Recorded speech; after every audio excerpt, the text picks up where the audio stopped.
Midnight on Earth podcast with your host, Jake Weaver. Engineered by Cedric Swan.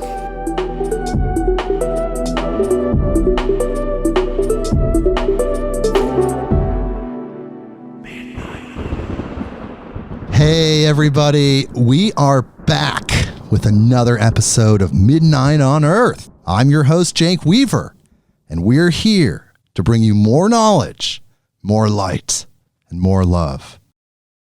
We have a stellar guest today. All of our guests, I say this every episode, all of our guests are amazing, and the streak continues. Today we have Priestess Graell Corsini Valendar of the Goddess Temple of Ashland, and we're going to talk to her in just a second. But I need you to do something for me. Go to waveblock.com. That is waveblock.com. And there you will find EMF shielding stickers for your Apple iPhones and your Apple AirPods. These stickers adhere to your Apple Bluetooth AirPods, your Apple iPhones of various sizes, and they reflect EMF frequencies, these electromagnetic frequencies, away from your body that cause damage. There have been incredible studies. There is a lot of information out there about how this type of radiation and radiation in general damages human physiology. I often think about those Bluetooth AirPods right there up against the lymph nodes, pushing that microwave radiation into the lymph nodes, just into the lymphatic system, affecting the immune system. Younger people who are using these devices are even more susceptible. Their skulls are thinner. They're more susceptible to this type of radiation. And you need to do what you can to protect yourself. This company has created products to protect you. They protect us. We have to keep ourselves safe in this age of infinite devices that are broadcasting these damaging frequencies. We have to do what we can when we can. So go to waveblock.com. You can see the 5-star reviews. You can see the videos that show the functionality. And you can see lab reports that also detail exactly what they've learned testing these products. We have a 20% off discount code. It is the word midnight. MIDNIGHT. That will get you 20% off your order. Android users, they have gift cards. You know people that use these products. You want to protect them as well. And I just think about constantly, of course, when I see pregnant women with these devices in their waist strap, not only affecting themselves, but also affecting the unborn child. I see women put them in their bras. We know there's an epidemic of breast cancer out there, and these devices contribute to that, I believe. Men, you're putting them in your pocket. Of course, you have to be protected as well. There's so much going on in the realm of how this radiation is damaging to the human body. Go look up SAR, the SAR rating, figure out what that is, and that'll just lead you down a rabbit hole. So everyone, especially my Apple users, my Apple product users out there, go to waveblock.com, use the 20% off code midnight and protect yourself. Again, that's waveblock.com, waveblock.com. And also check out Blue Cobra CBD, the highest quality CBD oil ever created on Earth. And the reason that this is because it was created by a man named Howard Hitt, using his own proprietary method, the Hitt extraction method. He's also known as Big H to his friends. And this CBD oil is unlike any other CBD oil created. It's 100% organic. It uses 100% organic, Oregon-grown hemp. Everything about it is organic and natural. The process, of course, is natural. The Hitt extraction method, no chemicals, no solvents, no gases. Literally, there is no other product like this on the market. It has incredible health benefits. I love it. I try to take it as often as possible, to be honest. And of course, I bring this up. Howard believes, I can't say this, I'm just reporting on this, but Howard believes the oil he created cured his cancer because he took it while he had cancer and he saw the doctors just being shocked It is forward progression. He's given it to other cancer patients, he claims, that have benefited from this, including a person with stage 4 cancer. He has the maximum strength King Cobra, regular strength Little King Cobra, and Wild Thing CBD for pets. Definitely check that out. We have a code as well for Blue Cobra CBD, and that code is Big H, B-I-G, the letter H, Big H, and that will get you free shipping on any order in the continental 48 United States, anywhere in America. International listeners, of course, check with Howard to see if your country's laws correspond with what his product entails. Just to make sure you're safe, you can contact Howard directly via bluecobracbd.com. In the contact section, he even has his phone number. You can call him and talk to him. Find out about this. I love it. Everyone, if you've been wanting to try a CBD product and you don't know where to go because there's so much out there, this is the highest quality out there. This is chemical and solvent and gas-free. It's the most complete CBD product I've ever used. So bluecobracbd.com, check it out. bluecobracbd.com. And when you're done with that, follow me on Instagram at midnight_on_earth. That is the address. You can go there, follow us. Spotify, Apple Podcasts, Google Podcasts, Stitcher, Podchaser. There's so many out there now. Wherever you go to get your podcasts, click the button that connects us so you get the information instantly. You get that notification when we release an episode, when someone incredible comes on, like our guests, all of our incredible guests. When they come on, you know about it instantly. And I will remind you again, like every episode, tell a friend. Tell someone that you know that loves these type of podcasts, that would love to hear about the Goddess Temple in Ashland and what Graell has to bring to the table here. It's going to be incredible. You know those people well. Tell them. midnightonearth.com. And now we are going to talk to Graell. But first, as usual, we read the bio of our guest. So here we go. Priestess Graell Corsini Valendar is a devotional priestess of the goddess, a Mary Morgan clan member, workshop and retreat facilitator, Magda Midwife of the Veils as priestess, birth, sacred union, and death attendant, Goddess Temple raiser, and a ceremonial dance performer. Her grounded practicality fuses with walking the path of sacred living in the most epic mythic existence. She raises the god and goddess within you. Graell is the founder and director of the Goddess Temple of Ashland, Oregon, USA, and has supported raising goddess temples all around the world. Graell has been intimately involved in the Goddess Conference of Glastonbury, UK since 2006. She annually serves the Glastonbury Goddess Temple in any way needed, as well as Tempio della Grande Dia of Rome, Italy. Both temples are the first of their kind in their location to be raised in over 2,000 years. It's pretty impressive. Graell offers temple dances and heart songs to link sacred sites and provides an invocation to the sacred geometry of the etheric round table. She inspires reclaiming the mythos into divine union of all as sovereign in choice of spiritual path and creating a holy balance of the Christ Magdalene archetype, which overlays Avalonian lore. All transmissions Graell gifts us have the innate ability to awaken dormant codes and activate your authentic, humble, honest, pure heart to its true nature and to inspire your primal rootsy aspect of self that yearns for expression. Wow.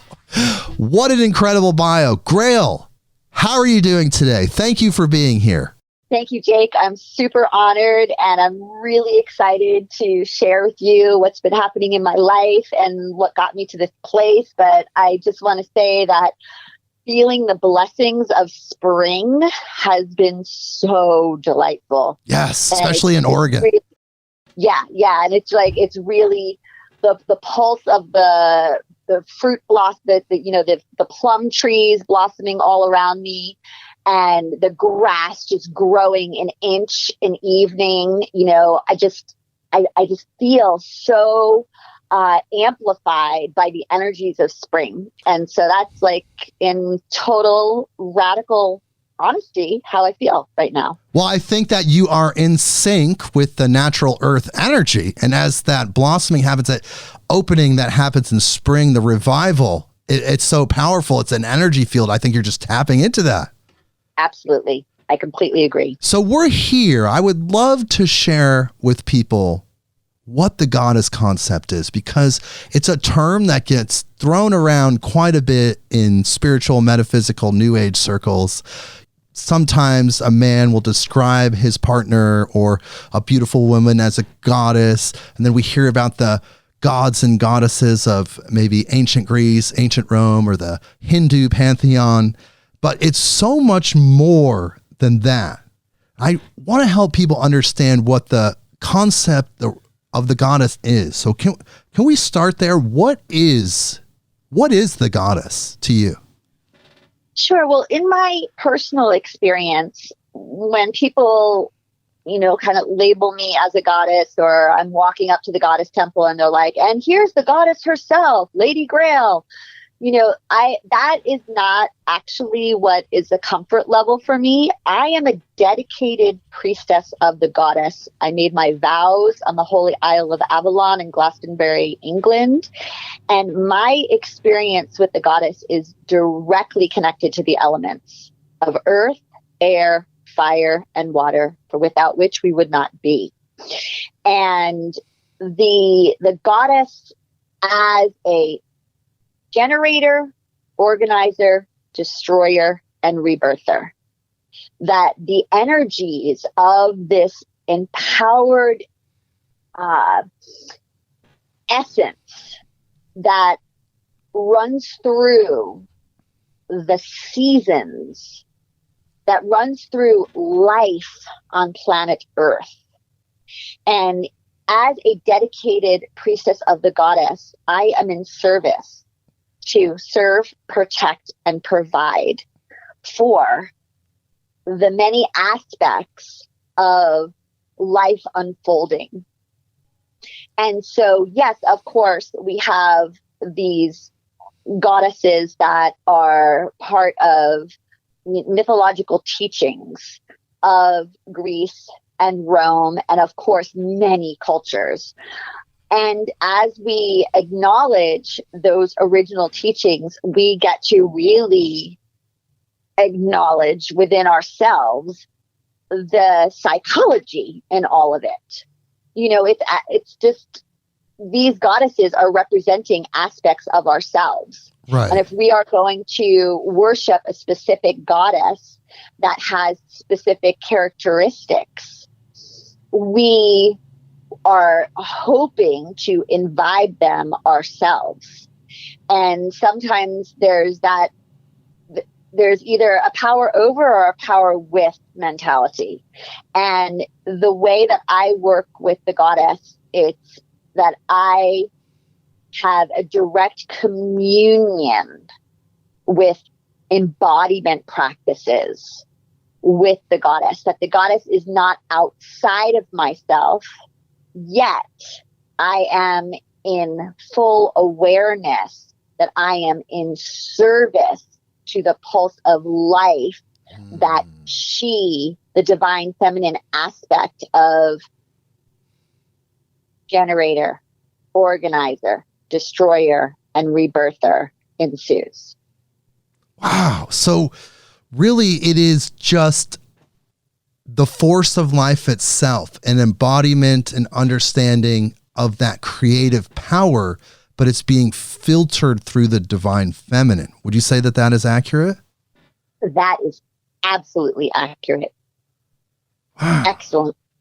Excellent. Excellent. So what led you to this discovery. I mean, you were a child. I'm sure you had a conventional childhood for the most part, but this is deep spiritual understanding. So what led you to this? How did you develop this understanding?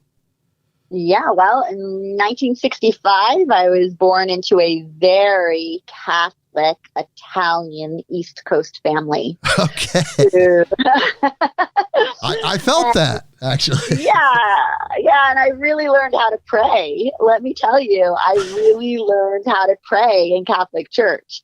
And I was really enamored by Mother Mary. And with, like if you could imagine, like the 7-year-old girl on her knees lighting candles and praying the rosary at the Mother Mary statue, that was me when I made my Holy Communion. I remember clearly like walking down the aisle in my beautiful gown that had printed roses on it with a flower head wreath on my head, holding a chalice, walking towards the altar, at 7 years old, and just being like, this is my jam. Like, this is why I came. I remember this. And it was just so natural to me to be in devotion, to feel comfortable in sacred ritual in that way. And and as I got a little bit older, I remember feeling really strong listening to homilies about like certain things not really vibing with me. I'm like, no, it wasn't really like that. Like, no, I don't think that Mary Magdalene did that. Like there were just these things, and this is like way before Mary Magdalene was like a global household name. Right. This is, in the early 60s and 70s. And so you felt that, sorry, just to back you up there, you felt that the stories, the biblical stories of Mary Magdalene, are you talking about Mary, mother of Jesus? Or are you talking about Mary Magdalene, one of the disciples? I get those confused sometimes. I just switched over from Mother Mary to Mary Magdalene. Okay, yes. And Mary Magdalene was believed to be a prostitute. And you're saying that you intuitively felt that was untrue. I don't believe that to be true. But you felt that as a child, before this was even mainstream or even talked about publicly, that you felt that intuitively. I did. And I brought it up to my parents. I mean, at that time, I don't think this now, but this is the way that the opening of the memory of her came through, was just like, I said to my parents, I'm like, I think I was Mary Magdalene. Wow. And my dad was like literally like the classic New York kind of like strong accent.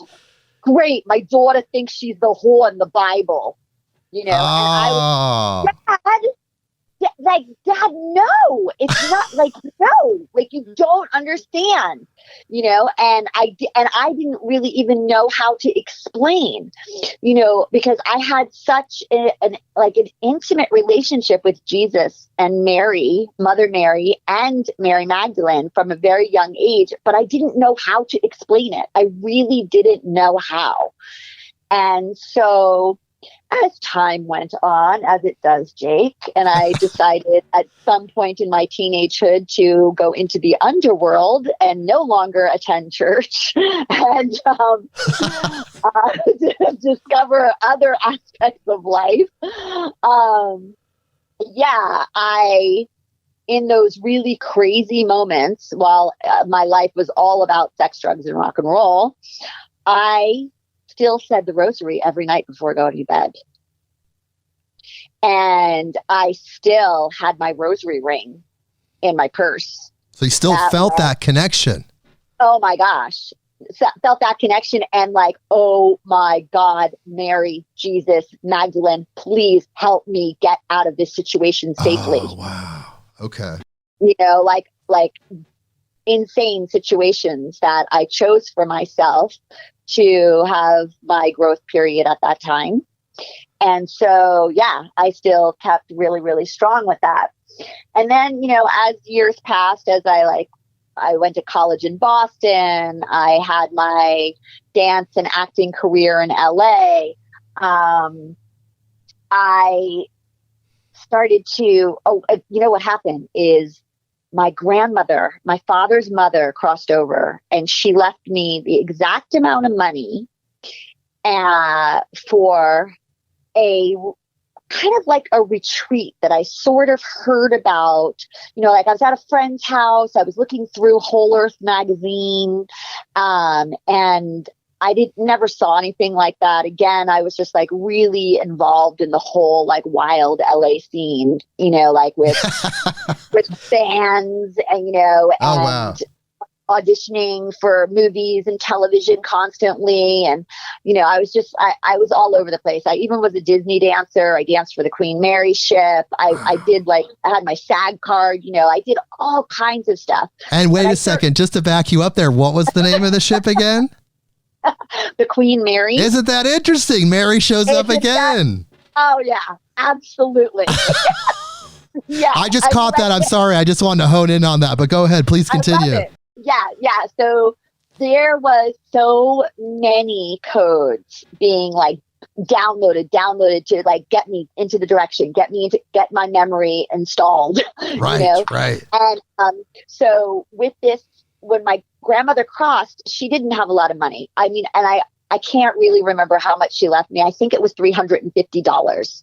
And I had heard about Sun Bear's medicine wheel gathering out in Joshua Tree, just through like fingering through the whole lifetimes. That's what it was. And I was like, I don't know why that I was just like, and I just tore it out, put it on my refrigerator, completely forgot about it. My grandmother crosses, I get $350 and it's the exact, amount, wow. Whatever the number was, but what it was for that gathering. And I called. I had already been living in LA for 5 years, completely immersed in the insanity. And I didn't me driving out of LA to go to Joshua Tree was a massive, huge thing for me to even consider doing. And I had never done anything like that. And I called and I asked if I could still register. And they're like, absolutely. And I show up and I'm like a full blown city girl. I'm from New York. I went to college in Boston. I had my career in LA. And now I'm like in Joshua Tree. And I'm there. Quite the juxtaposition. Right. Like Sun Bear's medicine wheel gathering. I have no idea what it even means. And, the first thing that happens, is they have like a fire and a drum jam circle. And I'm like so city. I don't want to take off my shoes because they're really expensive and they're designer. I don't want anybody to steal my shoes. But everybody else is barefoot, and I'm like trying to figure out how to be cool,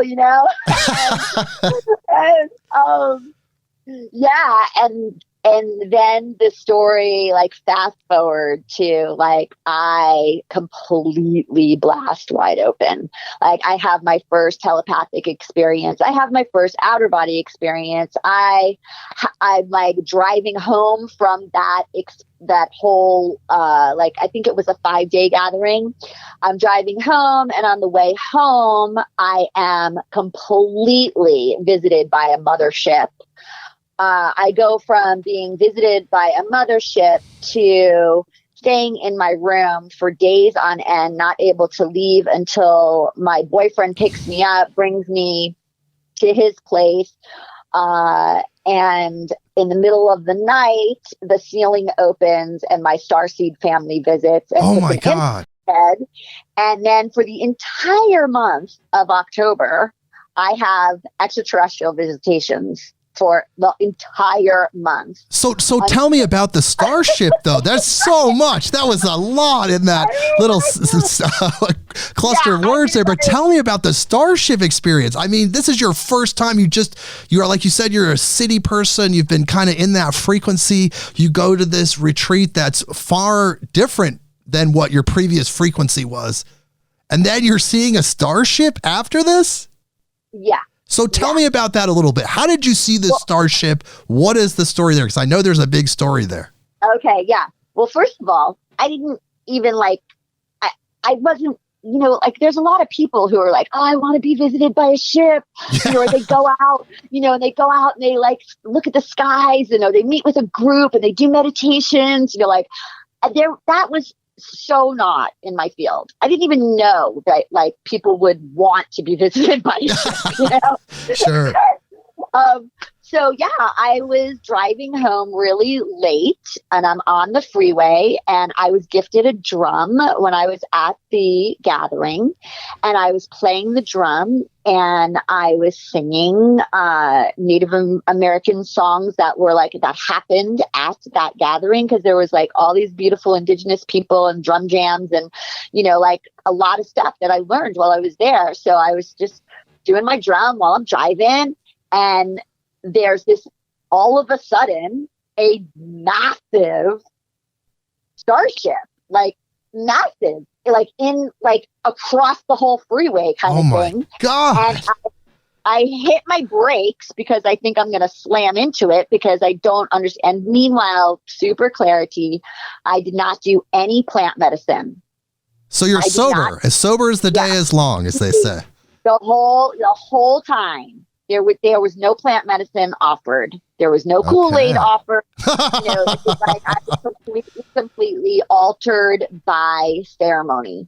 You know, and I thought, like, again, I hit the brakes because I think I'm going to slam into it, and I actually go through it. What? And I know. Whoa! From that experience, I know what it is to have space between my cells. I have total understanding of what it is to have my hand go through something solid or something solid to go through me.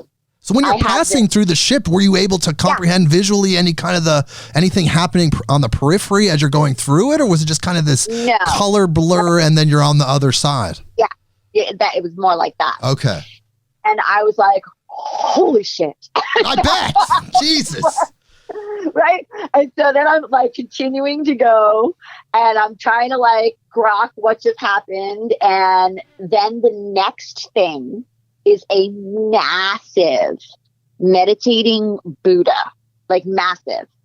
And the same thing happens. And meanwhile, I swear I didn't even know what Buddha, who Buddha, like I didn't even know that was Buddha then. You know, like I come, you know, as the story goes, you know, like I begin to unravel and understand what I saw.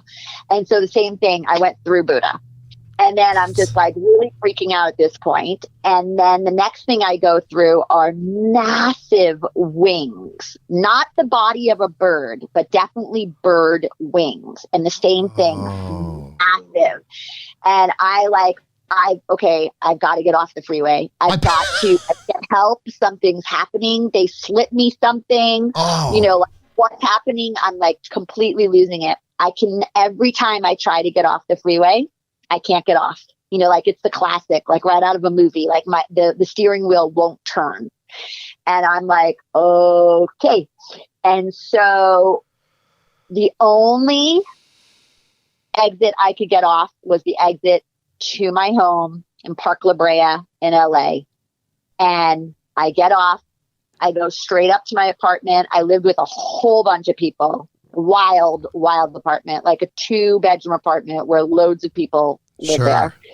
And I happened to have one of the bedrooms, thank the goddess. And I just went straight into my room. I couldn't get in my bed. I couldn't change my clothes for at least 3 days. I don't recall eating. I'm sure I went to the bathroom, but I don't have a strong recall of that. So would you say that what happened to you at Joshua Tree was a third eye opening experience? It seems like you had your third eye just ripped open for the first time, even though you probably had experiences earlier, like you said, with the intuitive feelings with Mary and Jesus. But this is pretty profound, and then that allowed you to access some of that information that was coming from those higher dimensions, which then helped to transform you because it was your path. You are totally correct, because when my boyfriend at that time took me, like literally came in, because my housemate called him and said, like, somebody needs to help her. He showed up scooped me up, me to his place. And that night, when the ceiling opened, and I was apparently saying with my eyes closed, the fairy people are here. The fairy people are here. That's what I called them. And my boyfriend, shook me, kind of wake me up. And he's just like, who are the fairy people? I'm like, oh my God, did you see them? And he's like, no. And I said, the ceiling opened and these incredible blue, long beings put something in my forehead. Holy shit. And that's when the implant happened in my third eye. Oh my God. Oh my God. Yeah. You are, first of all, what an amazing story. Thank you for sharing. And I just want to point out that you are not the first person that has said that experience has happened to them. In fact, we had a previous guest, Elena Danan, who talks extensively about her Pleiadian experience several months ago, who described something very, very similar. This is mind-blowing. Wow. Yeah. And I honestly have not told... I think I've maybe publicly shared this story once. Oh my God. The priestess, and the priestesses in my college, sometimes it comes up. I don't talk about it too much for a couple of reasons. One, obviously there's a lot of people that don't really believe stuff like this, and the other thing is that it was so crazy powerful. I can't really give it the magnificence that it deserves, because the language just isn't there. Yeah, you can't describe what's happening. And then, for every single day for the whole month of October, which is really fascinating also, because in the months of October, the time of Samhain and the time of Beltane is when the veils are the thinnest. And so I find it really fascinating that it was that whole time, the whole month of October, that every single day I was being visited. And it would be either something very supernatural during the day that would happen, or at nighttime, I would be visited again. And it's not a dream. It's totally, totally different than a dream. Yes. And it's almost more real than real, right? Yeah, exactly. And it's not lucid dreaming. It is I don't know what it is, but it's like a visitation that happens. I mean, and then sometimes they would overlap into the waking time, where I would, when I'd be asleep at night, I would be walking up a hill, and then a fleet of starships would go overhead, and I would jump into the bushes, and the fleet would they literally say, just you can't really hide from us. Yeah. We see you everywhere. And then I would just boom, be up on the ship. Oh my God. Or I would be in my dream time, I would be driving, and a fleet of ships would come over, and one would skim my car, and I would stop my car, get out, and then meet them outside of my car. And then the next day I'm driving to work, and literally I'm on the freeway, and all of a sudden my car just goes and loses energy, in the dream time. And it just it's as if the car ran out of gas, but it didn't. I had plenty of gas. I mean, while I'm on the freeway, and that happens, which is not great in LA, of course. Right. And I'm looking around like crazy. I'm just like, oh my God, there has to be a Starfleet over me.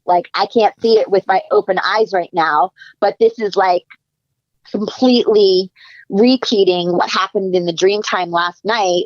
And the car starts again, and I end up pulling off, and I'm like, okay, please guide me. And then I get guided to this place that has all these crazy ancient statues.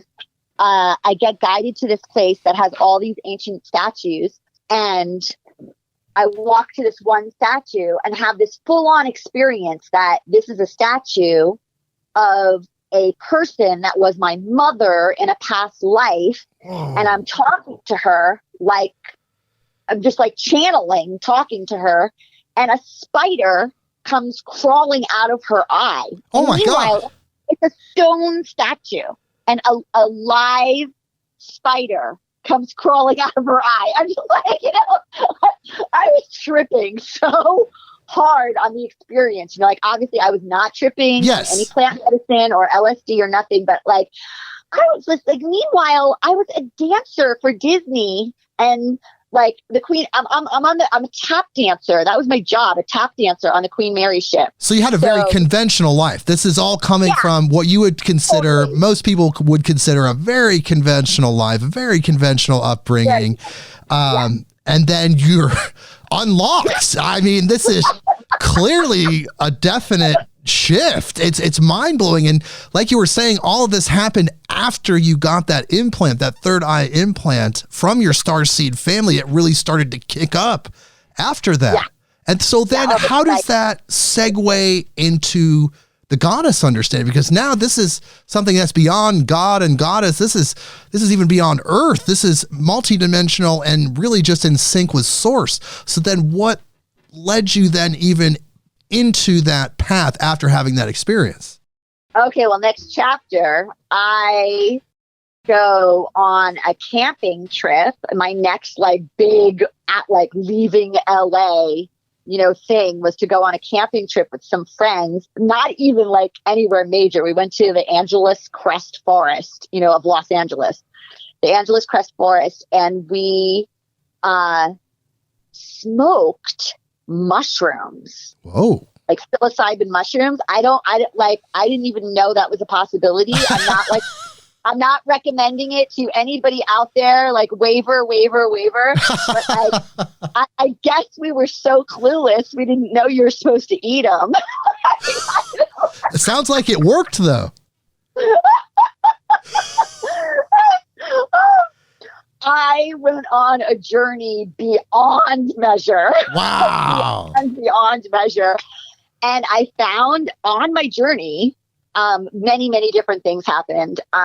One, I transported to an ancient time, which I will name now was Avalon, but I didn't know then. And I was transported to a time where I was around a fire, and I was chosen at the fire. I was brought to this kind of Bedouin tent where there was a stone slab there, and I was prepared for sacrifice. And, but it maybe wasn't sacrifice, but whatever it was, that's the word that I could use then. And a person wearing, antlers came in and entered me, and I died. Oh my God. And I also, just like my experience of having something go through me in my extraterrestrial experience, I have a direct understanding of what it's like when you die, when you're leaving your body. And the whole time it was happening, over and over in my head, I was going, this is what it's like when you die. This is what it's like when you die. This is what it's like when you die. And then boom, everything went to light. And then I slammed back into my body while I was still on the mushroom journey, and kind of came to and was like, whoa. And I just started walking, and on the path in the forest, there was this a road. And on the road, there was this VW bus that was abandoned. And I opened the door, and I sat at the driver's seat, put my hands on the wheel, and saw my whole life flash before me, and got super clear. Everything's changing. You're like, everything's changing. And this bus is yours, and it's going to be your magic bus, and you're going to go on a new journey. And the next day, I saw some random people walking, and I'm like, hey, do you know who owns that VW bus? And the guy's like, yeah, my friend in Alaska. I swear to you. What? And I'm like, really? Can I have his phone number? And he's like, yeah, sure. He gives me his phone number. And I'm talking, this bus was abandoned, abandoned where there was fall leaves in it. Whoa. So it's been there forever. It's been there for a long time. And so I call this person in Alaska, and I'm like, hey, I want your bus. And he's like, yeah, sure, no problem. Just send me some money, and I'll send you the keys and the title. literally. Whoa. And I'm like, okay. I sent him cash in the mail. He sent me the box and the key. He sent me the keys and the title. I had it towed out. I had the entire thing cleaned out, the schematics of the electrical system redone. I had the a new engine put in, and I went on tour with the Grateful Dead. And what year was this? 1991. Oh, that was such a great year. Post Brent, but still just crushing it, especially the Vince and Bruce Hornsby shows. The Vince and Bruce together is like, whoa. It was amazing. And then I became, have you ever seen like macrame hemp jewelry? Yes, of course. Yes. Yeah. Well, I started that entire thing. The hemp necklaces and the hemp crutch, that became a very big trend. Yeah. If I knew anything about copywriting and trademarking, I'd be a trillionaire right now, but I knew nothing. I was a hippie chick on Dead Tour, and Jack Herrera wrote his book, The Emperor Wears No Clothes. One of our tribe members came back to me. We were living on the beach in Ocean Beach, San Diego. I was the jewelry maker of our little tribe, and he's like, oh my God, look, we have like hemp twine. What can you do with this? I'm like, okay, I remember learning macrame in Girl Scouts. Like, let me see. Maybe I could make jewelry with this. And I started making just like boards and boards and boards of hemp chokers and standing on Dead Lot, singing out hemp chokers for hemp smokers. So it was you. Are you telling me it was you that started hemp necklaces in the counterculture Grateful Dead community? Which of course spread worldwide. And it all started with you. Yeah, it all started with me. I swear. And then also, oh my goddess. And then my housemate joined me because she was really, really crafty, and she was the first to dye the hemp and make colors. Now you could buy it colored. Yes. But we used to dye it in our bathtub in LA to make colored hemp jewelry. Hey, I just want to say I was a teenager that loved my hemp necklace that was made locally in Eugene, Oregon by some great local crafters. It all came from your mind, but it's just, I just want you to know I participated in your creation. Yes.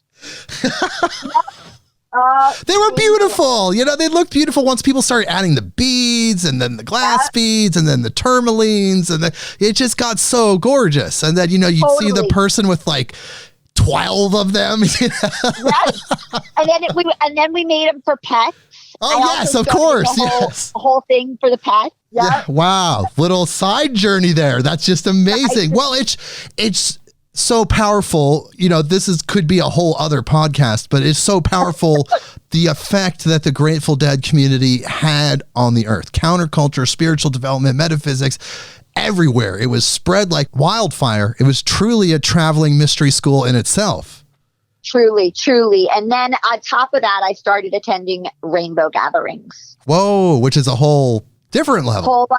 Whole other. And so how this, okay, where does priestessing come in with all of this? Well, because of who I naturally am, and because I have such natural devotion, and because I am such a natural counselor, and because I'm so natural at praying, that what just naturally started happening was that people just started coming to me for everything from, will you be there for my childbirth, to my daughter just got her first moon, her first period. Will you help her? Or, and then on top of that, the other thing that me and my dear friend Peter Belt started was on Grateful Dead Tour and at Rainbow Gatherings, was sharing the sacredness of women's moon time, the sacredness of their blood. And we made washable flannel moon catcher pads for women to catch their blood in a flannel pad, soak it in water, and feed their blood and water to nature in ceremony. And that was also an entirely new concept. That was not happening before. And so those two things, was like a part of that was so huge within my own awakening as well. Like my friend Peter Belt is a priest of Isis, which I also didn't really understand what that meant either. But that was also in total honor and respect of the divine feminine. And so he was teaching me many ways, including how to celebrate the Celtic holy days. And then next thing you know, people are asking me to hold sister circles, women's circles, but we didn't even call them sister circles then. We didn't call them women's circles then. It was just like, hey, can a bunch of us girls get together and Graell, you teach us about being a sacred woman, Wow. And that's just like where that was happening. And then I'm just like, whoa. And next thing you know, I am leading these circles. So you're doing the goddess work. I mean, it seems like it came naturally. It had took on a life of its own and chose you to be the transmitter, the avatar for that. Completely chose me to be the absolute transmitter and avatar for it. And I was just like, okay. And then I'm opening more and more. And then, of course, how does it happen? The Yoniverse opens and sees the direction that you're clearly stepping into. So all these books start falling into my lap, okay. And I'm just going, oh my gosh, yes. Oh my gosh, yes. Oh my God. Like having these memories of, the lineage of the codes of light is one of them. Copper Woman is another one. The Mists of Avalon. These are books that like really hit me so strong of total memory of like lifetimes and lifetimes where I have priestessed before. That's incredible. So really, this is just you fulfilling your soul's role, just taking on a different body again, but still doing that same work. And you had those memories. You were able to tap into that. Yes. And every single, like all the readings, whether it's human design or the gene keys or my Western astrology, my Eastern astrology, my Mayan astrology, every single reading I've ever had all say I'm doing exactly what I am supposed to do in this life for my karmic resolution, which is to leave a legendary legacy. What an incredible feeling. That's got to feel so good to know that you're doing your microcellular path's work. Like literally every fiber of your being is doing exactly what it should be doing. That's an incredible feeling. Incredible. Absolutely incredible. And I just feel so grateful also that, being a Gemini, I definitely like dabble into lots of different cultures, Yes. So I have, been at ashrams. I have been, to sweat lodges. I have been to ayahuasca ceremonies. I have, worked. I have been visiting for 14 years, Glastonbury, England, which is my other like absolute spirit home, where I also like get involved in many lineages of priestessing there, specifically mostly Avalonian Celtic. And, and then like, for instance, I'm such a bridger. So, my husband and I created a book recently, an ebook called The Rosary. And I shared with you that I did the rosary as a child. Yes. But this particular rosary, we made prayers for the decades. One decade is for Mother Mary. Another decade is for Mary Magdalene. Another decade is for White Buffalo Calf Woman. Another one is for the Celtic goddess Bridget. Another one is for the Egyptian goddess Isis. And that is a perfect cauldron of inspiration that is part of the lineages that I work with and feel so familiar with. So this is just a different type of rosary experience, you would say. Right. It's like that you could do your devotional prayers, but it's of like all these different lineages. And there's a lot of women who are walking right now that like are just like keep remembering, like, oh yeah, like wait a second, this is so familiar to me. One of my favorite books is Womb Awakening. That has become my personal Bible. Like, okay. I was just so grateful when I first read it, because it's just like, oh wow, I don't have to write this. It's like everything feeling, everything that's been moving through me is like right here.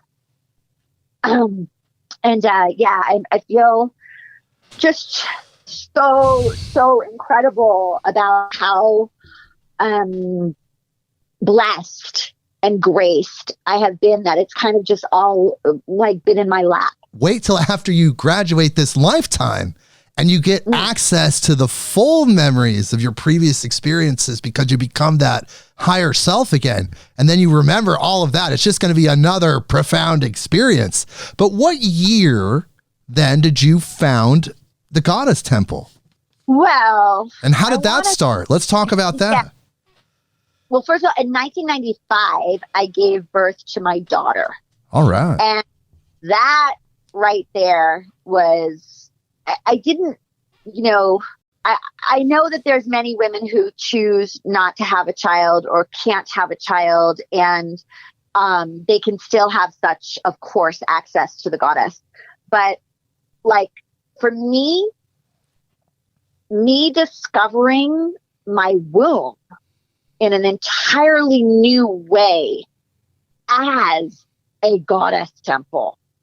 Now, like when a woman conceives and grows a human in her body, sustains the life of that child, births out of her body that child, and sustains it with her breast milk, I don't think people really get how high of magic that is. It seems incredibly powerful, especially when you put it that way. It really, what I see it as, from my perspective, I'm seeing it as housing that higher consciousness, the human body, that temple, the mother is housing that higher consciousness while it takes form and develops into the human. You said it was your daughter in this case, but develops into that human. So it's so sacred. It's so powerful. And it's something that is just kind of relegated to normal human functions, just part of life, but not really seen with that extra perception. Yeah. I mean, it's like, it's just so major. And so as I raised my daughter, I really wanted her to experience the sacredness of being a woman, and the like an understanding of a magical, like seeing life like that, seeing life with that expanded consciousness, and like really understanding that there's like so much, you're so good at finding words. I swear, since I'm in menopause, like it is the truth, listeners out there. Once you hit menopause, there's just some things that switch off. That's okay. You can fix that with supplements, I believe. Food can be your medicine. I'm a firm believer. Yes, I do it all, I swear. But there's something that just happens that really shape shifts in the consciousness when you become a mother. And there's a frequency shift, you would say. Just something happens there. Sure. There's an absolute frequency shift. And so I and my former husband really wanted to create a sacred space for our child to be raised in. And so he was an artist. He's an artist, a brilliant artist. And we talked about, and I'm a dancer, right? And so we talked about like, let's create like a community activation center. By this time, the great Mother Goddess led me to Mount Shasta. Wow, yes. So we're like living in Mount Shasta. Wow. Which is a very powerful place for listeners. I'm sorry to interrupt, but for listeners that don't know, Mount Shasta, south of Oregon, Northern California. Northern California. It's an incredible PowerPoint. A lot of things have happened there cosmically. People talk about UFO sightings. The first channeled book was from someone that had an experience at Mount Shasta. There's a lot of energy happening there. And a lot of sensitive people throughout time have talked about the powerfulness of Mount Shasta. I'm sorry, go ahead though. Yeah, I'm so grateful that you shared that. And I really have to put in a side note because you love extraterrestrial stories. Yes. And then we'll get back to I do love that. How did you know? Yeah, you must have Gemini somewhere in your chart. Somewhere. You know, I'm a Libra, but you know. That's why. That's why, because you're an air sign. You're able to jump all over the place. Yes. So, and you're able to understand that in me. Bless you, other signs out there listening. Just follow the story. I know you can. Okay, so when I'm in Shasta. When we were there, the first day we were there, she was visited by a ship. Oh my God.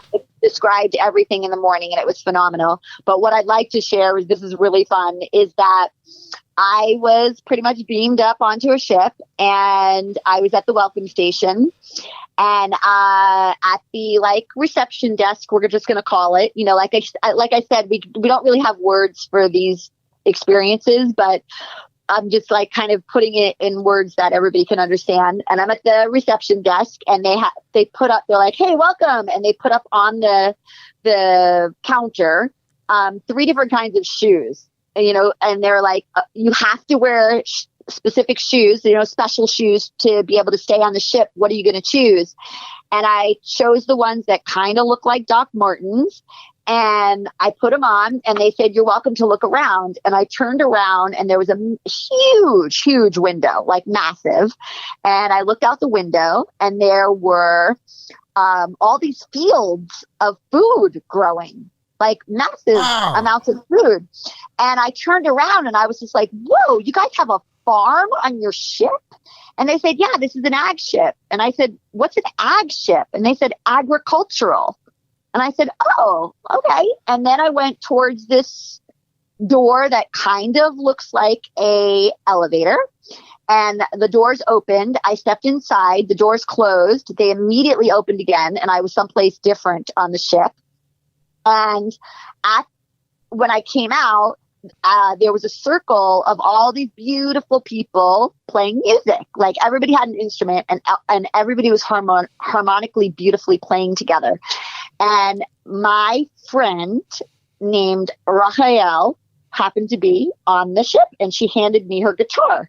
And I was like, "Whoa, Rafael, thanks." I'm like, "You know, I don't play an instrument." She said, "Oh, sweetheart, everybody, like, you're on the ship. You can play, you could do anything here. Just play it." And I was like, "Oh, okay." And I just started jamming, and I played with everybody beautifully. And then I don't really remember much. The next day, I call Rafael, and I'm like, "Hey, Rafael, I was on a ship last night." She's like, "Really? Which one?" I'm like, well, they told me I had to choose a pair of shoes to be able to stay. They gave me 3 different options. And she said, "Oh, sweetie, you're time traveling. That's the Arcturian ag ship. I was on that ship years ago." Oh my God. Right? And I'm like, I love living in Mount Shasta. I'm like, this is great. Oh my God. So you had that reinforcement. I mean, not that you doubted your experience at all, but then to have that reinforcement, that must have been powerful. Yeah. No, totally. And she's like, and to even know that we're like all time traveling all the time. You know, she's just like, "Oh yeah, that, like, I was on that ship years ago. I was actually time traveling from when she was there that time." It was just, it was so full power. Wow. So full power. So, okay. So now coming back to, I'm in Mount Shasta, and my former husband, who's an artist, is just like, hey, let's open a community activation center where I can show my art. You can have your dance classes, and we can have an epic place to raise our daughter. And so that's exactly what we did. And it was phenomenal. For 9 years, we were called the Flying Lotus Community Activation Center. Nice. and the Avishag Goddess Temple, bridging Avalon and Shasta. Wow. That sounds powerful. Just the name. I'm so ready to big. jump in my car and go there right now. My time machine. And it was right next door. We shared the parking lot with Berryville Grocery, which was like the super hip, organic natural food store. And it was a total success. And we were like, when we were first living in Mount Shasta, our job literally was delivering newspapers. Like, we didn't have a lot of money. We didn't know what we were going to do. And we just knew that we had to be in Shasta. And that's a whole other story, how we were guided to Shasta. And we just knew we had to be there. And we went from delivering newspaper to having like a fantastic, amazing Goddess Temple and Community Activation Center that was the hub for everything. Wow, it sounds like it would be just based on the name, but that evolved in time to the Goddess Temple, you would say. Yeah, well, yeah, exactly. And so... Okay. So it's still the same place? Are you still in the same location as then? No. The Avishag Goddess Temple closed in Mount Shasta, as well as the Flying Lotus closed in Mount Shasta. Oh, right, because the Goddess Temple's in Ashland. Yes, I'm sorry. Right. And 12 years ago, we moved to Ashland and opened the Goddess Temple of Ashland. So you continued the legacy, the energy, and what you experienced at Shasta and brought that into Ashland. Yes. And when was that? That was probably about 2010. So, okay. So if we've been here in Ashland 12 years, then we came here in 2010. Okay. Amazing. Yeah. So in 2000, I was just leaving Colorado and I was moving to Mount Shasta. I moved to Mount Shasta in 2001 and I was in Mount Shasta from 2001 to 2010. That makes sense. So then did you feel guided to start the Goddess Temple in Ashland? Tell me that story. How did that all come to fruition? Well, really moving to Ashland was all the places I've ever moved in the last 26 years have been guided by my daughter. And she was really clear when she was 14 that she was complete with Mount Shasta. She said she was complete with the mountain and her name, and that she was changing her name and she was moving. And we're like, okay, because her birth name was Shasta. Oh, interesting. And so that's a big part of how we ended up actually moving to Mount Shasta, was because of her. And and I said, okay, like, what are you changing your name to? And she told me, and I said, okay, and where are you moving? And she said, I'm either moving to France or to Ashland, Oregon.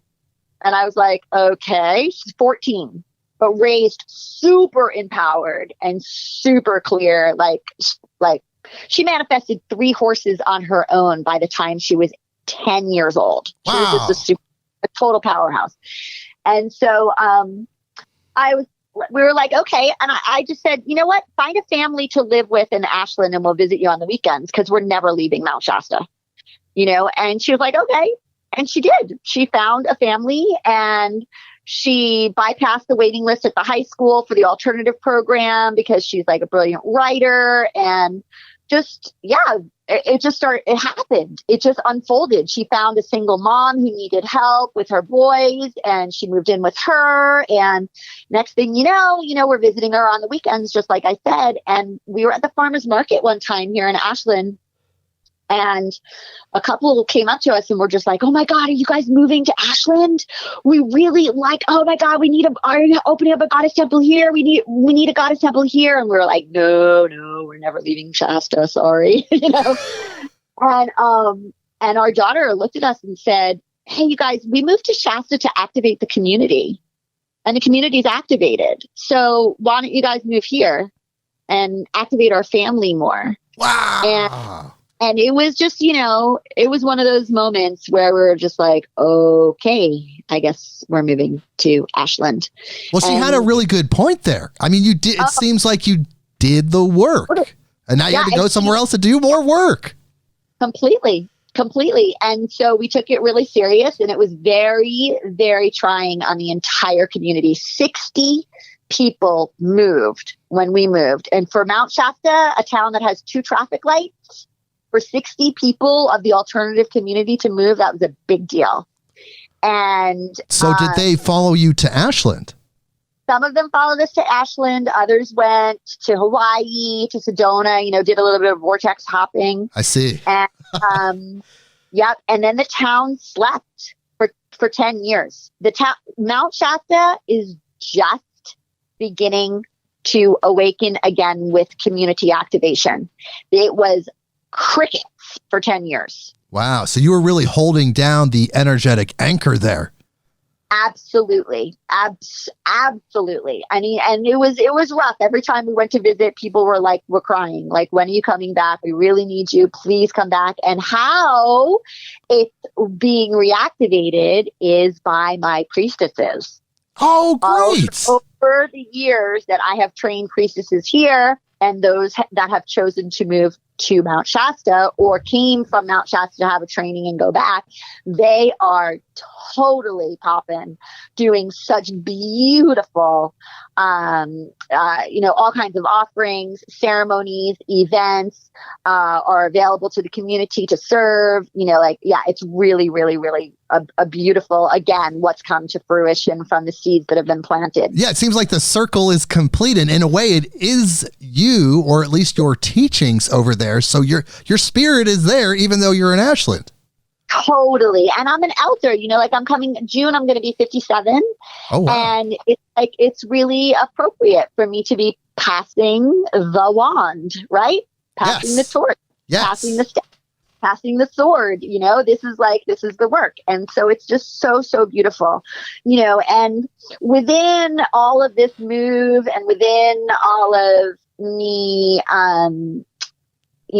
choosing to come to Ashland, I really wanted to get back into midwifery because I trained at the farm in Tennessee. No way. Yeah. Oh, wow. I've been trying to get them on the show for months. Oh, gosh. Try to get Pamela. Okay, maybe we can talk about that after the interview.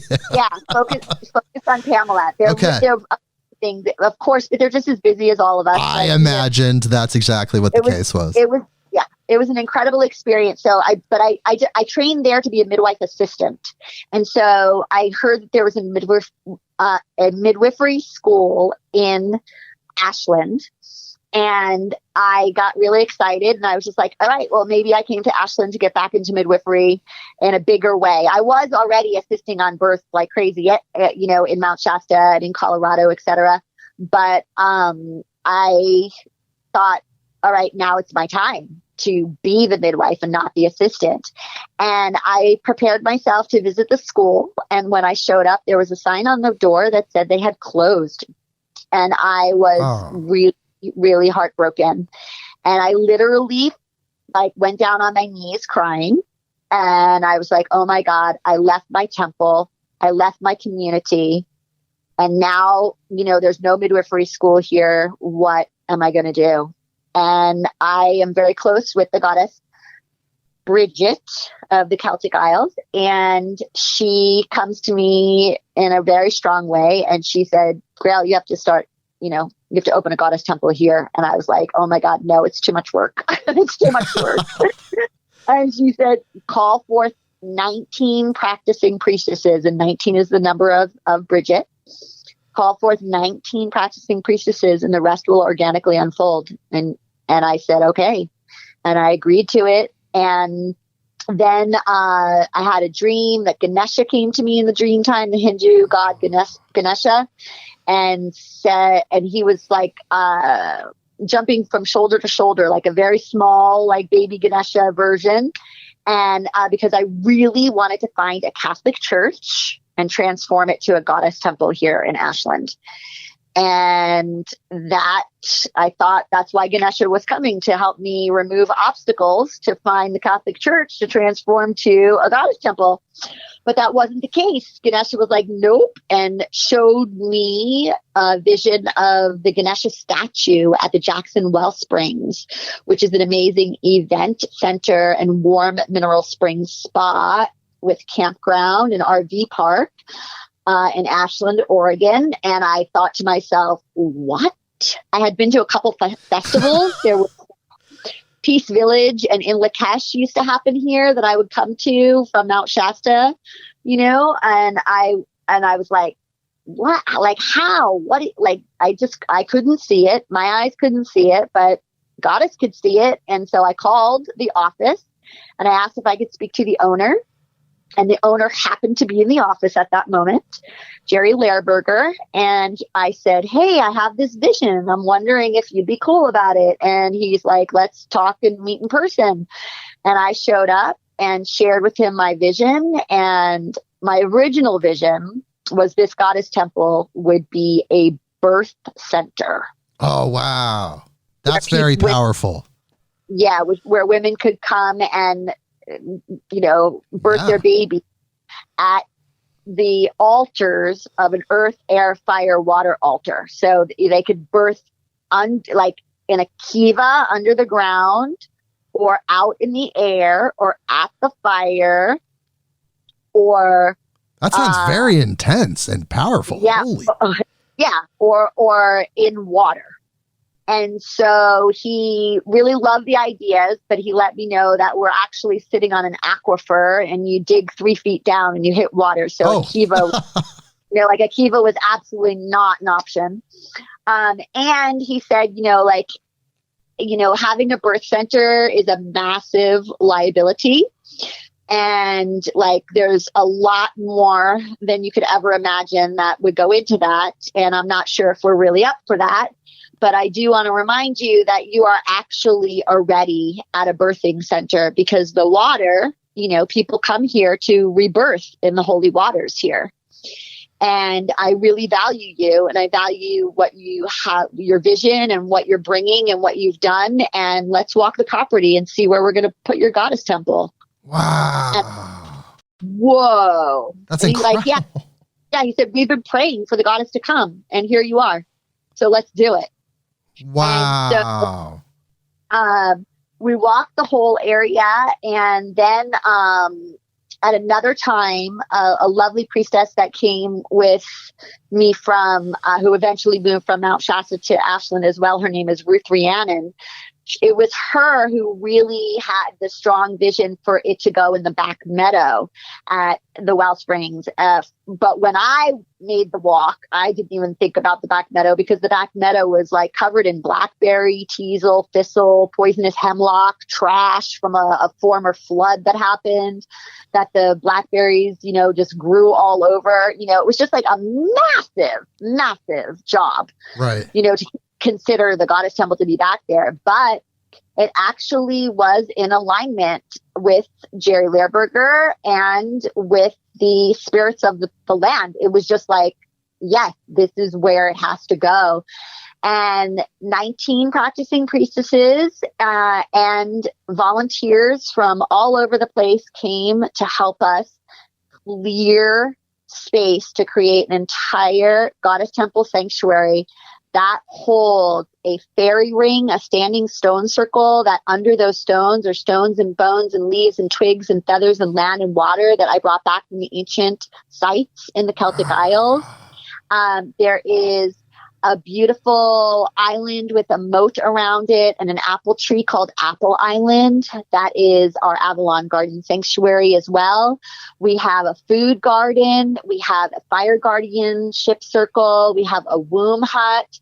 We have a honeybee village. We have a mikvah, which is a ceremonial immersive birthing pool. We have a red tent. We have a teepee moon lodge. It is a full-on living, breathing proper goddess temple. I was just going to say, it sounds profound. It sounds like the vision really came into a form in a really big way.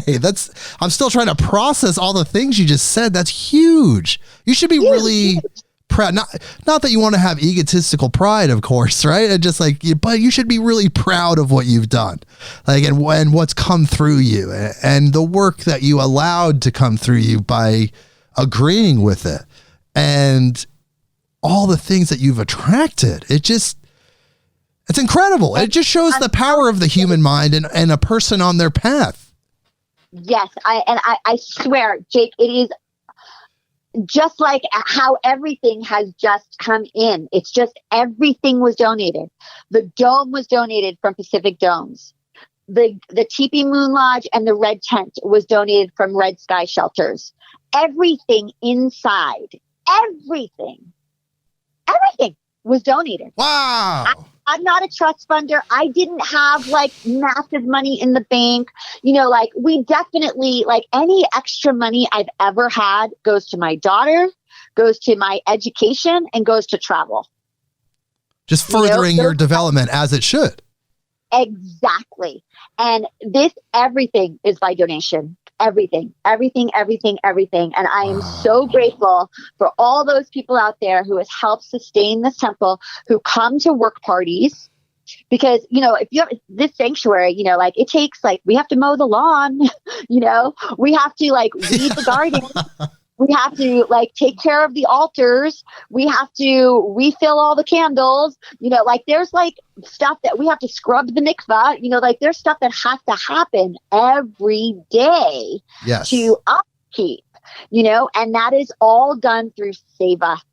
Everything is done through the absolute devotion to loving and believing and being totally part of a family. And it's super inclusive, super inclusive. It's held by women. All are welcome. Right. And then 5 years ago, we, for a good, I can't remember for how many years, we had a men's circle that every Tuesday we had a men's circle in the Goddess Temple. And at one point the men's circle was just like, we want our own place. And I'm just like, great. Let me like support birthing you out of here. And we walked to the other side of the meadow and the Oak Temple was born. And the Oak Temple is held by men and all are welcome. Wow. So like you're pointing out, the goddess frequency, the goddess energy is open to everyone, man, woman, non-binary, however you identify, it's open to you. We do have certain ceremonies that are for people who have working vaginas that bleed and birth babies. There are very certain ceremonies that are for lingam carrier people in male bodies, and then we have a plethora of other things. We have a beautiful queer community. We have loads of, like, a lot of people who identify as we, they, them, like all the pronouns. We have creatures. We have like just, we do everything that we can because Earth is a living, breathing, everything organism. Right. Yes. And really at the end of the day, we're all living lights. I mean, we're just in these vehicles, and that's the light inside of all of it. The living light that we actually are is what you're trying to create space for, to have that living light, however, whatever vehicle it shows up in, be able to experience that goddess energy. Absolutely. It's so beautiful. Yeah. It is incredible. I want everybody to check this out, but I do have a few questions that I wanted to ask you about and just really get your opinion on. And because there is a lot of unknowns for people that are coming into this understanding, that are getting in touch with the goddess frequency, maybe for the first time, or maybe just recently, or just in this phase of their life. So it's good to talk about certain things. So do you feel that the goddess is the feminine aspect of source? So there's just the original mystery, whatever that is. And then stepping down from that is the masculine and the feminine archetypes. Would you say that's accurate? In my world, it is, from my direct understanding, Yes. I feel that is accurate. Yes. So then what is the masculine counterpart of the goddess? I've heard terms like God man and the god, but is there a divine masculine? Well, it depends on what tradition, right? So like if somebody's walking the lineage of the Magdalene, it would be Yeshua, Jesus.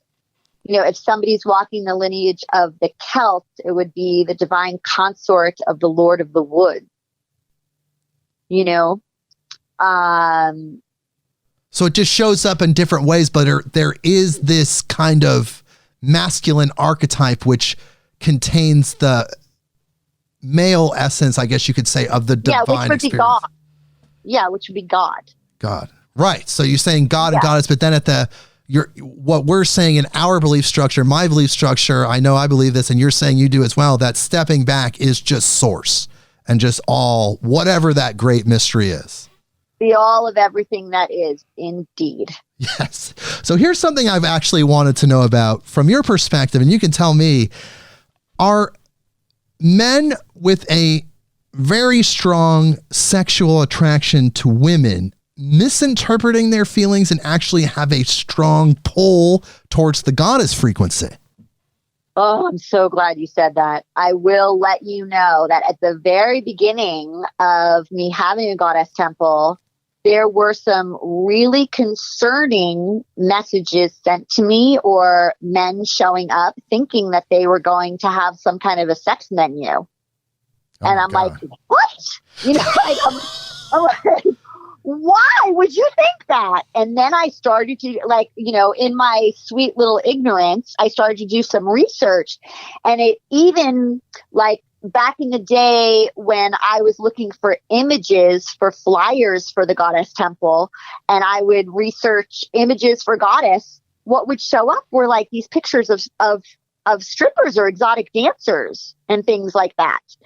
And I was like, whoa, like, I swear, like, please forgive my ignorance. I didn't even put it together. I was just like, oh, okay, whoa. And then I started to dig a little bit deeper.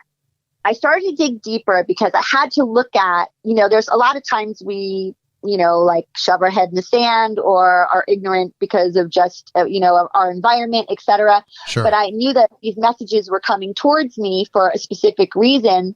And I was also even recognizing in myself where in the goddess tradition, how like the sex can be extremely sacred. And like, wait a second, duh, right? Yes. And even at the time, I was starting to really have the understandings of spiritual intimacy, which my husband and I are really loving teaching a course in spiritual intimacy through dance, where it brings the sacred to being a couple and bringing that sacred foreplay into your sexuality. So you're actually praying before, during, and after your lovemaking. And to come back to where I was going with my confusion around them thinking that, okay, we're all just like tantrikas and we're all like, that's all that priestesses do. It's temple priestesses of Isis. You know, the original priestesses of Isis were sacred sex priestesses. But this is like such a deep, deep rabbit hole to get into. Yeah, I'm sure we could do 3 podcasts on that one. 3 podcasts on it, exactly. And then we could even talk about, okay, what is sacred prostitution, right, etc. And there's like this whole thing that also so much basic human psychology goes into.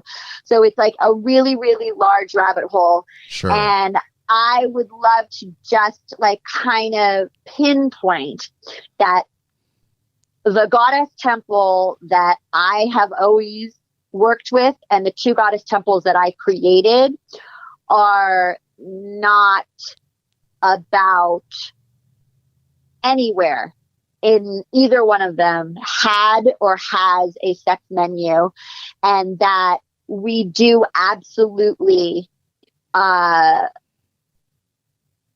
available and promote bringing the sacred to the mundane in everything. Yes. Everything.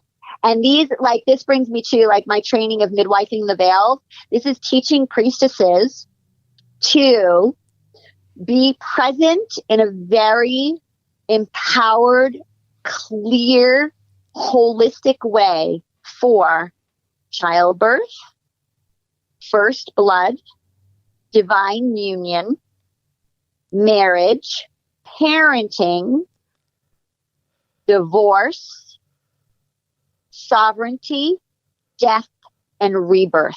Yes, the 9 sacred gateways that you talk about. Yes. Yes. So when, being available for all of that is, much, much more than, people making an assumption that, because or the women that I train as priestesses are only sexual tantrikas. Yeah, there seems to be a misconception there, but really, like, let's say you're a male and you're a spiritual person, but maybe you're on the younger side, and you have this drive, you are attracted to feminine energy, I guess you could say. But perhaps some people, could they be misinterpreting that? And instead of actualizing that attraction with physical interactions with women, take it a step further and pursue, well, why am I so enamored with feminine energy? Could it be something more? Do you think that could be a possibility? Yes, I think it could be a possibility for sure. And what also has grown out of that same curiosity and direct experiences is that my husband holds a program called Guardians of the Goddess. Oh. And that happens every May 5th to 8th. And that Guardians of the Goddess really assists men who are very attracted to the spirituality of the goddess and the Goddess Temple and, the rituals and basically the whole culture of it, and give some guidance in that to get it very clear in what it is, to take a look at your own chivalry and the look at your own beast. Yes. And really get those get it balanced, you could say. Yeah. Yeah. But why do you think over time, over human history, why has the goddess and the goddess frequency been subjugated or repressed in Western society and Western culture? Why is the goddess so threatening? Well, one, we have to look big picture. Big picture is we were in the age of Pisces. And in the age of Pisces, it was necessary for everything to turn to the masculine. And the feminine is just like, it's the empowerment is beyond measure. Naturally, it's just naturally the empowerment of the earth, mother, feminine, life force energy is more powerful than anything. Right. And still, we look at, germ warfare and control of weather and everything else, still she'll shake and rattle and destroy. She'll blow her top and destroy. She'll, tidal wave and destroy. There's just there's no escape. We don't have any escape from her innate power. And women are people born with female bodies, identified at birth, as women hold an essence, Yogi Bhajan of Kundalini Yoga. I remember years ago, because another sidetrack, of course, I was a Kundalini Yoga instructor at one point. And he names that women are so much stronger. So like, I can't remember how much, but it's like, it's not stronger in that we could like lift cars better. It's that like to be a mother, to grow a child and birth a child, the strength in that, the emotional strength that it takes to grow a child, birth a child, sustain a child's life is so indescribable. And that power of the feminine is, just really frightening to many who have a need for control. And do you think that those people were also programmed maybe by religious paradigms and just have this innate fear of the feminine? I mean, you could step it back to the Adam and Eve story, for God's sakes, but there's just an innate fear that perhaps women will destroy things or women will ruin things, as so many millions and hundreds of millions of people have been programmed by religion over the centuries. Yes. And I will say, like when I mentioned the goddess as generator, organizer, destroyer, and rebirther, it doesn't mean that like women wouldn't destroy things, but there's like an entirely other set of consciousness.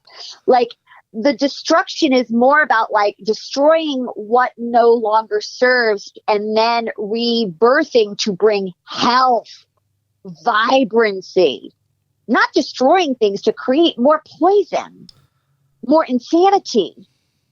Right. More. Yes, it's a natural process. I mean, this is just natural what you're talking about. Right. But it's just what religion has done.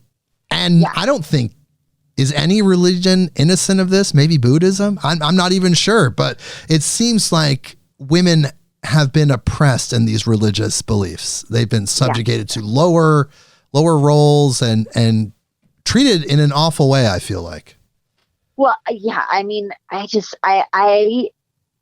I recently, there has been so many people that have come into my life in the last couple of years, sharing with me their stories of sexual abuse and sex trafficking, and just, and of course, not just women, men and women. Have been so subjugated to so much. It's hard. So I'm sure it's hard for you to process those stories as a spiritual person. Yeah, it's so hard. And I want to, have really strong expanded consciousness in knowing that we all are part of co-creating our movie, and we all have our incredible karma to work through, and we all have the reasons why we are in situations to learn deeply and find the jewels in the treasure chests of life's experiences. And I just continue to be pretty amazed at the insanity that still exists at 2,000 years later. Like what? It is like, how is this still happening? It's very hard to process sometimes. I jokingly tell people, if you look at humanities as if it were like a stock or something, and you see the chart, humanity's stock is going up over time, but there's a lot of dips in that really held us back. And you look at 2022, and especially people that are listening, if you start to activate yourself, you start to teach yourself, and you start to get this knowledge and you raise your vibration, it becomes even more disheartening looking at the world around you. Yes, you're able to process and understand it with that higher knowledge, but still, it's like, come on, people, can we get to the united earth already? Can we get to the earth where we're loving each other and treating each other in the way that we should worldwide? Like, why aren't we there yet? It's hard to process sometimes. Yeah, I completely agree. I'm just well, tell me about the path of sacred living. So this all comes back to this. This is just the path of sacred living. Tell me about this. Okay, so the path of sacred living came forth when I had the recognition. It was actually an amazing woman named Nikki Lee that really helped me quintessentialize, because you can tell, like, my hands in so many honey pots, Yes. you know, and I have like all this to share, and I'm so creative, and it's constantly streaming forth, and I offer this and I offer that and I offer this and I offer that. I mean, if you look at like on my Priestess Graell website about the amount of offerings, I do everything from folk dancing to catching babies, you know, and Right. you know, like, I'm like, what am I doing? Like, what is, you know, and Nikki was like, you know, Graell, you walk the path of sacred living. That's what you do. It's just that's what you embody. That is what it's all about. And you've got to get this message out. So I wrote a guidebook, and this guidebook is a self-initiatory guide to how this is just part of your life, that you're not like going away for a weekend retreat and then going back to your normal life. It's just like, no, like, your life becomes, just becomes, everything about it is walking this path of sacred living. And, you know, within that, you know, many are called to the path of priestess, but yet few truly understand the strength and the devotion it takes to serve and protect and provide for the goddess. You know, this path is for the brave, it's for the compassionate, it's for the ones whose hearts that really resonate in the land of the primal. Like, who are you? Are you a frontliner? Are you a nurturer? Are you a mystic? You know, like, these, like, in life's adversities, when you are faced with, like, you know, a forest fire in your face, when you are faced with a riot going on, when you are faced with a serious drought, when you are faced with a community conflict, like, who are you in it? Are you a frontliner? Are you a nurturer? Are you a mystic? Are you the one to, like, just go straight to the front lines and protect the water? Are you the one that's, like, there to feed and water the frontliners? Are you the one that actually just, like, stops everything and drops and goes to your altar and prays for hours, does your mala, does your rosary, lights your candles, does your practice to pray for what is going on? Because there is something going on everywhere. So how are you devoted to the sacred elements, for without which we would not be, right? Right. How are you a gateway guardian? You know, so this is all part of the path of sacred living, of, like, your self-realization of, like, okay, like, I'm just, like, not here to sit on the couch and pick my nose and watch TV. You have a different purpose. Like, for people that are feeling that, it's right there. Yeah.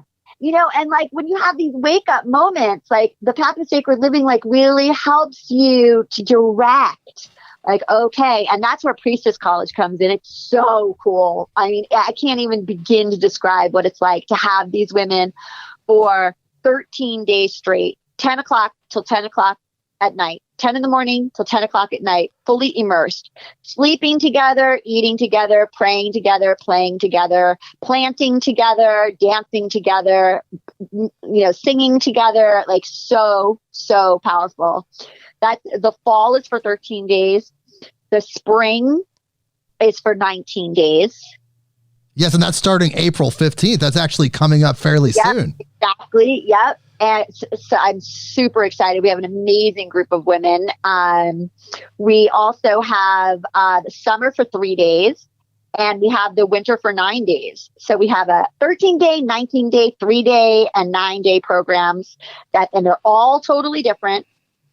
And it's just beyond enriching to be in person, like a proper, you know, like the ancient Druid colleges, where you just are immersed in it. You're living it. There's nothing separate from it. And you get to walk away with skills of the priestess arts that just can be infused in the practicality of your life, because it's a very practical training.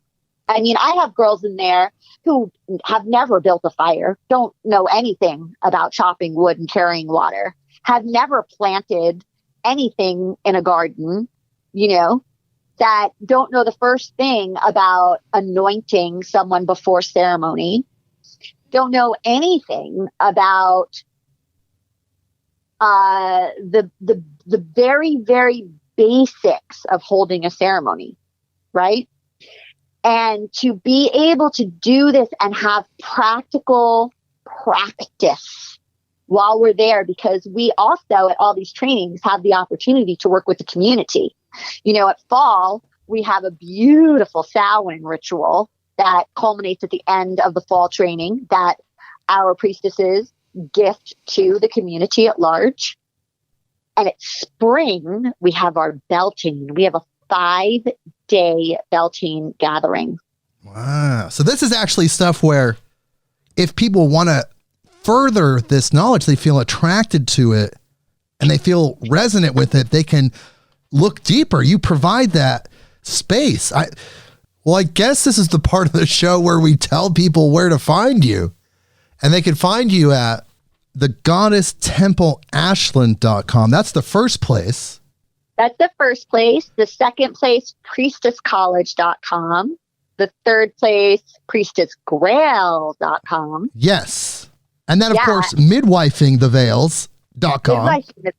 Now, the site Midwifing the Veils right now is primarily set from our training in Guatemala, because we used to do the training in Guatemala. We did a 22-day training in Guatemala. And that one recently is taking a rest because my co-director is getting married, and she's her life is going in many other incredible pathways. She holds priestessing the paradigm shift. Oh. And Laura Carmody, she's an amazing, amazing woman. She's my co-director for Midwifing the Veils. And but we're going to be actually bringing that whole training online together. Nice. As well, I will still continue to have the 9-day training in Ashland, but the larger 22-day training and more will be an online program, which I've been incredibly resistant to. I have really been highly challenged by the Zoom culture. Yeah, become a priestess online in a 3-day weekend workshop kind of thing online. I've been, super. It's hard because the physical energy, not to interrupt you there, but it's hard. I get it, because the physical energy, the group mind, the collectiveness of being at the sacred spot that you've put so much energy into, and that's hard to replicate online. Yeah. Exactly. And that's my primary reason for being so resistant, because there is something that cannot be duplicated, when we are in the depths of ritual in person on the land with our feet in the soil and our arms raised to the stars. Right. Well, what about treefolkmagic.com? Is that still happening? That is absolutely still happening. And that is my husband, Elvray Valendar. Oh, yeah. Yep. And my husband, he's the one that holds also the beautiful Guardians of the Goddess training in May. And Elvray is a certified arborist, and he is quite a magical being. He has definitely walked straight out of a tree. He's also known as Dryad Elvray. And very, very deep connection with the forest. Amazing. And your books, of course, you can find at priestessgraell.com. On the shop page, there's books like Rosary Relating to the Rose Devotional Practice, Guidebook to the Path of Sacred Living, Goddess Sadhana, Yoni Care Wellness Guide for the ladies, Spiritual Intimacy for everyone. All of that's out there. There's others as well. Videos are there. You can definitely check that out. And another one. You're a cacao lover. I do love cacao. Honoring Ish Cacao, and this is all about Priestessing the Sacred Cacao Medicine. And it's a beautiful guidebook that was created by me and Priestess Jillian. And that is super helpful. I was trained in Guatemala at Lago Atitlan to be a priestess of the cacao. And I feel really excited about that book too, because a lot of people, are just kind of like randomly buying cacao and doing these ceremonies. But the Honoring Ish Cacao book goes really sweetly into depth about the work as a priestess of cacao. The Goddess Sadhana, that is a daily practice one too, that actually goes with a video that's on YouTube.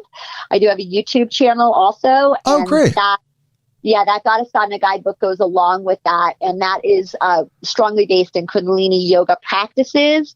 That is merged with priestess spirituality, goddess spirituality, earth-based spirituality that's linked in with a yoga practice. And if people are feeling it and they want to start their own goddess temple, you actually have Raising a Goddess Temple book on there. You can help people do that.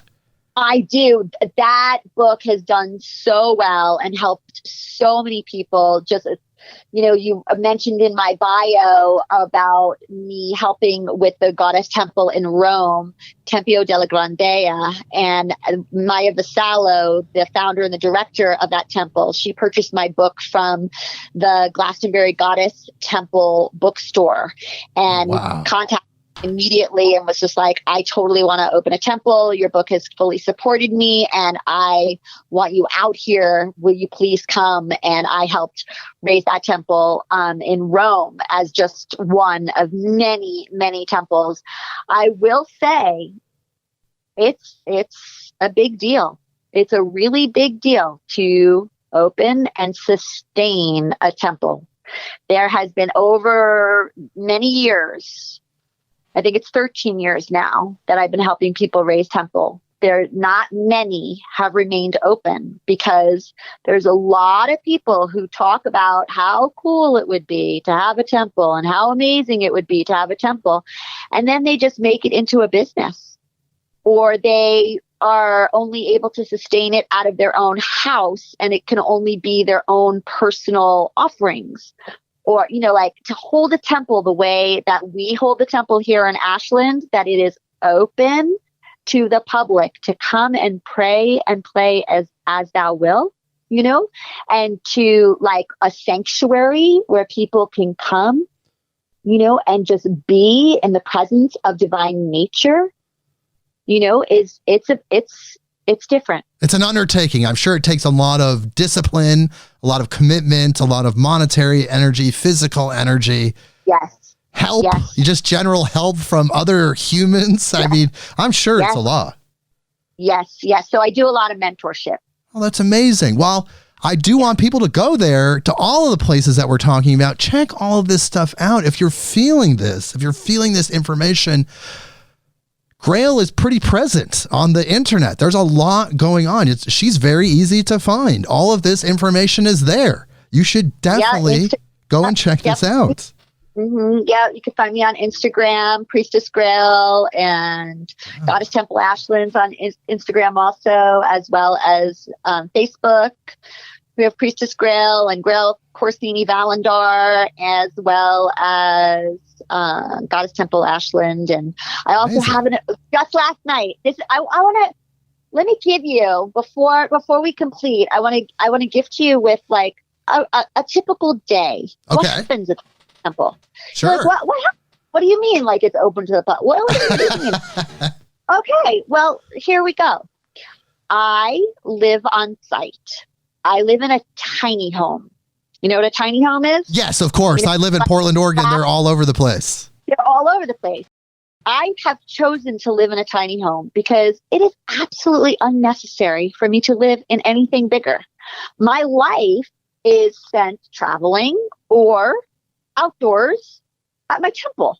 Why do I need anything more than a tiny house? I wake up from my sweet little tiny house. I go outside and I get my red wagon.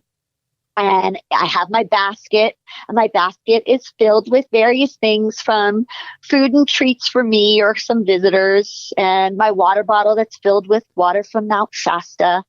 And I might have some other things that are, it's like maybe we had a cacao ceremony the night before and I had to bring cups home to wash. And I put that all in my wagon. And then I walk to the back meadow field. I open the gate to the Oak Temple. I have a basic overview on the Oak Temple, check that there's no like unnecessary fires happening in there, because we do have a fire pit. And sometimes people think that they could start a fire at any time, but due to being in Southern Oregon and we need to be careful, I just like check on all the safety of everything, right? And I just make sure that the pillows are in line and the benches are in line, and just notice if anything needs sweeping. Okay. And then I walk over the sweet little bridge that goes over the little creek. And then I walk through the field and I go underneath the big grandmother willow that's arched down, creating a natural arch from her branches where weddings sometimes happen and the throne for the king and queen of Beltane ceremony is. And I just attune there for a moment. And then I walk past that and I see our outdoor kitchen and I just make sure that everything's cool there. And then I walk past our big Siamana amphitheater stage where concerts and ritual theater and other types of events happen. And everything looks good there. And then I come through the archway of the cottonwood trees. And the cottonwood trees right now have their buds that are getting ready to sprout their leaves. But those buds have this resin in them that the bees use for the propolis to seal the cracks in their hive. And those buds are filled with antibacterial and antiviral properties. And that's my fairy medicine for the morning. And I talk to the tree and I ask for which bud that I can have some communion into my mouth with. And then I take that little bud that I'm told is good for me and I chew on that while I walk up the wood chip path. And I look to my left and I see the fairy ring and I take notice if anything needs a little bit of ushering into place there, because we have deer, geese, turkey, bear, mountain lion, raccoons, ducks, and random hippies that walk around at night and in the, and things sometimes get pushed out of place. And so I put those altars in place and then I say hello to the big grandmother maple.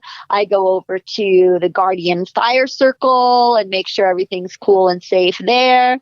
And then I walk over to my right and I go on to Apple Island. I say hello to the apple tree. I make sure there's an offering of an apple to the deers there because our tree has not yet yielded fruit this year. Of course, it's not apple season. But I like to leave apples for the deer in the morning. I check on the nettles patch. Maybe I want to get a little nettle sting in my hands for a bit of activation for the day. And then I come out of there and I leave my wagon on the side of the geodesic dome. I unlock the door. I come in. I turn on the spiral ceiling light and I light candles on the altar to bridge directly with my Avalonian family and Glastonbury. And I light a candle to make direct connection with my family in Mount Shasta. And I light a candle to make any, whatever prayer that is happening, like what's alive for that day. And then I go back outside. I check on the red tent. I check on the moon lodge. I check on the honeybee village. I check on the mikvah ceremonial immersion pool, what needs to be clean there. Okay, everything's cool, copacetic. I come back and then I'm present for the rest of the day for visitors. It's either me or another temple Melissa. And Melissa is a Greek term for honeybee, one that serves the queen bee, which is the goddess. And me by myself or another temple Melissa is there to serve as people come and go throughout the day. Yesterday, we learned about one of our priestesses, Jada Rain, went into labor. Wow. So congratulations, Jada. Yes, she had a beautiful baby girl at home in the water, a breech baby born with 2 midwives, and she is perfectly healthy, nursing fantastic. But what we do, we have a program called Birth Dancers and Birth Artists. And so, I get notified that Jada Rain is in labor. So me and the 2 temple Melissas, Karuna K and Antonia Songbird, go straight into birth dancing and birth art. So that means we put on kickin' music and we go straight into embodiment and prayer, and we act as if we are in labor, and we are softening our jaw, and we are softening tongue, and we are doing deep tones, and we are squatting, and we are on all fours spiraling, and we are toning and singing and midwifing each other, sending that direct energy towards Jada Rain, that she could receive the support from sisters, that we are with her. I put on notification on Birth Dancer and Birth Artist page on Facebook for my global sisters who are in this priestess work as well. So globally, Jada Rain is being supported in her labor process of her birth journey with this baby. And that was just yesterday. And the other things just kind of happen every single day. That's got to be amazing. And then after we're done with our birth dance, then I bring out paper and markers and we do birth art, and we channel the energy that is happening at her yoni. Whoa. And that's just that. That's just like a day in the life of the Goddess Temple. Yeah, it's just so amazing. Yeah. And that's just like the first part of the day. Like that's the first part, and then people come to visit. And then as they're visiting, we're counseling this person around like where they're feeling at in their relationship, because we have like some, like people come like, oh my gosh, I'm in a lot of pain. This just happened with my boyfriend. How do I deal with this? So we're there for counsel. Right. And then other people come because they're feeling suicidal. Oh, wow. We coach them a little bit, kind of pull them out of that frequency. Yep. Pull them out of that frequency. Then somebody else comes and says, hey, I just moved to Ashland. I heard you guys have a mikvah, and I need to have a rebirthing. I'm in a major threshold in my life right now. Would you be willing to hold mikvah ceremony? And then we are there as priestesses to help them go through their 3 immersions. So, I mean, I can go on and on and on. What an incredible role you have, though, because that's like we were just saying, that's every single day. That's not just once a week. That's not once a month. This is every single day and has been since 2010, pretty much. Wow. Yeah. Well, Graell, I do want to thank you for being on the show. What an episode. What an incredible episode. We have given so much knowledge to people because, like we were talking privately, there are people coming to this information of all ages for the first time. And we have to be there to bring people from the very beginnings of understanding. You could say the 101 to use the college reference, but really just the very beginning of understanding to the highest point of understanding of where we are at. Of course, we're always learning. We're going to learn more, but it's an incredible role that we have. Indeed. And before we go, I want to ask you one more question. How does a human, in the easiest sense, like the people that are just figuring this out, how do they get in touch with that goddess frequency? How do they maintain that connection? What's the easiest way? By simply going outside, attuning to the earth, inhaling deeply to receive the breath, gazing up to the sky, feeling the rays of sun, and consciously drinking water.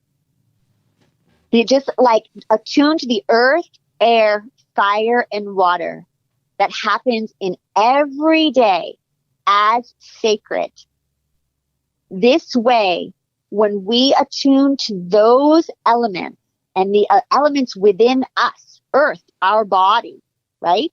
Water, our blood, air, our breath, fire, our spirit. Right there is the goddess. Right there is generating, organizing, destroying, and rebirthing all the time, within and all around us. This connection with the frequency of the divine feminine not only helps us create heaven on earth within us, it creates heaven on earth, period. Wow. And that's something we talk about constantly on this podcast, how to manifest that new earth. Well, Graell, again, thank you so much for being here. Thank you for contributing to our audience of now 122 countries around the world. I can't believe it. I just checked today. Thank you for doing that. And please hold through the outro music. And everyone, we'll see you next week. Midnight on Earth.